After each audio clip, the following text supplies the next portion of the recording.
மாடி தோட்டத்தில் நிறைய சலாட் லீஃப் வந்து முளைச்சிருந்தது. அதெல்லாம் கட் பண்ணி எடுத்துகிட்டு வந்து இன்றைக்கி வந்து பிரெட் சாண்ட்விச் தான் வந்து பண்ண போகிறோம். ஹஸ்பண்ட் தான் வந்து பண்ணிட்டு இருந்தாங்க. அந்த லீஃபை நல்லா கட் பண்ணி சேர்த்துட்டு மயோனஸ், கேரட் வந்து துருவி சேர்த்துட்டு சால்ட்டு, அதுக்கப்புறம் பார்த்தீங்கன்னா அதில் வந்து சில்லி பவுடர் சேர்த்து நல்லா மிக்ஸ் பண்ணிவிட்டு ப்ரெட்டை நல்லா டோஸ்ட் பண்ணிவிட்டு அதில் வந்து வச்சு சாப்பிடும்போது செம்மையாக இருக்கும் இந்த சாண்ட்விட்சு. சூப்பராக பிரேக்ஃபாஸ்ட்லாம் முடிச்சதுக்கப்புறம் மதியமாக நாங்கள் வந்து வெளில வந்து கிளம்பிட்டோம். ஒரு சின்ன வேலையை தான் வந்து போயிருந்தோம். லாங் வீடியோஸ் வந்து இதை வந்து வீடியோ வந்து எடுத்து வச்சுருக்கேன். கண்டிப்பாக நாளைக்கு நாளை கழிச்சில் வந்து போஸ்ட் பண்ணுறேன்.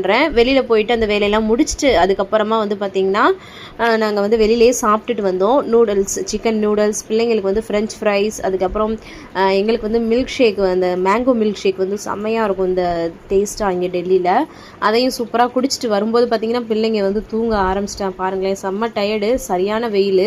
நைட்டு டின்னரும் பார்த்திங்கன்னா சூப்பராக ஹஸ்பண்ட் வந்து ஆலு பராத்தாவும் பன்னீர் கிரேவியும் பண்ணி கொடுத்தாங்க. இன்றைக்கி டே இந்த மாதிரி தான் வந்து போச்சு. நாளைக்கு பார்க்கலாம். பாய்.